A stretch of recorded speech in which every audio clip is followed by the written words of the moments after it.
नमस्कार. नंदकिशोर एज्युकेशनल या यूट्यूब चॅनलमध्ये मी आपलं सहर्ष स्वागत करतोय. हा फेब्रुवारी महिना म्हटलं की याच्यात संत महंतांच्या जयंती, पुण्यतिथी वगैरे असतात.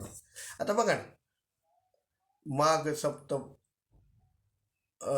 तिकडे काय झालं की आपलं हे झालं, माघ महिना चालू आहे, तर त्यामुळे काय झालं, इथे गणेश चतुर्थी येते, माघी गणपती येतात, त्यानंतर गजानन बाबा प्रकट दिवस येतो, आता रामनवमी आली आहे की नाही. आणि सगळ्यात विशेष म्हणजे शिवरायांची जयंती 19 फेब्रुवारी, नाही का. या सर्वांना त्याचप्रमाणे आपला राजभाषा मराठी दिवस 27 फेब्रुवारी, विज्ञान दिवस, राष्ट्रीय विज्ञान दिवस, याच्या सर्वांना शुभेच्छा. चला तर अधिक वेळ न घालवता आजच्या व्हिडिओला सुरू करूया. तर नंदकिशोर एज्युकेशनल या यूट्यूब चॅनलमध्ये आजचा हा आपला 7वा भाग आहे आणि आपण त्यामध्ये पाहत आहोत interchange of voices, interchange of sentences, change of voices. तर हा भाग 7वा आहे. तर आतापर्यंत आपण काय केलं, तर चालू वर्तमान काळ आणि चालू भूतकाळाचे वाक्य आपण ॲक्टिव्ह व्हॉइसचे वाक्य पॅसिव्ह व्हॉइसमध्ये कसे कन्वर्ट केले याच्याबद्दल जाणून घेतलं. आज आपण प्रेझेंट परफेक्ट टेन्स म्हणजे चालू पूर्ण वर्तमान काळाच्या वाक्यांचं ॲक्टिव्ह व्हॉइसचं पॅसिव्ह व्हॉइस कसं करतात त्याबद्दल जाणून घेणार आहोत. चला तर अधिक वेळ न घालवता व्हिडिओला सुरुवात करूया. पहिलं वाक्य पहा, I have written a letter. मी एक पत्र लिहिलेले आहे. याचं पॅसिव्ह बघा, a letter has been written by me. माझ्याकडून पत्र लिहिले गेलेले आहे. ओके. ॲक्टिव्ह व्हॉइसचं पुढचं वाक्य, वी हॅव हेल्प्ड हिम. आम्ही त्याला मदत केलेली आहे. Passive voice. He has been helped by us. त्याने आम्हाला मदत केलेली आहे. पुढचं वाक्य, have they beaten you. Passive voice. Have you been beaten by them. पुढचं वाक्य, when has she sung a song. Passive voice. When has a song been sung by हर.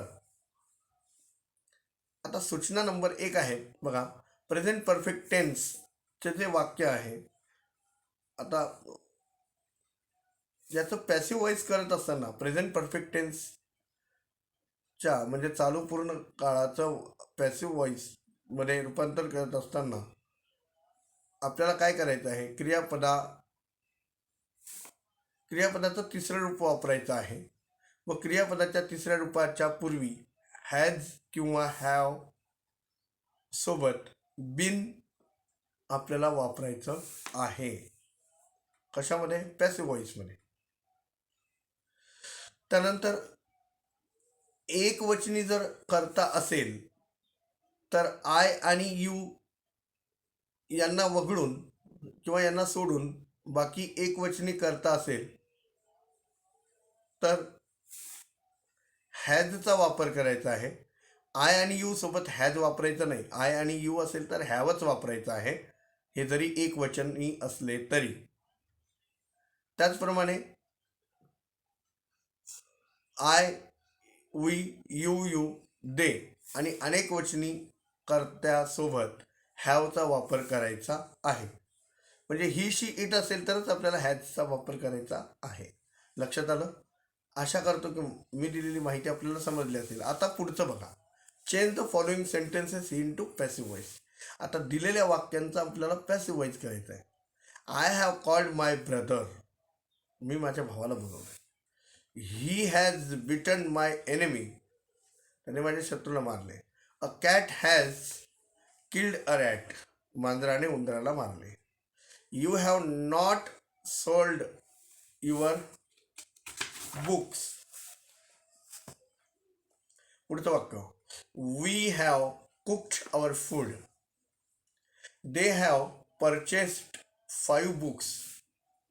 पुढचं वाक्य, the servant has not stolen anything.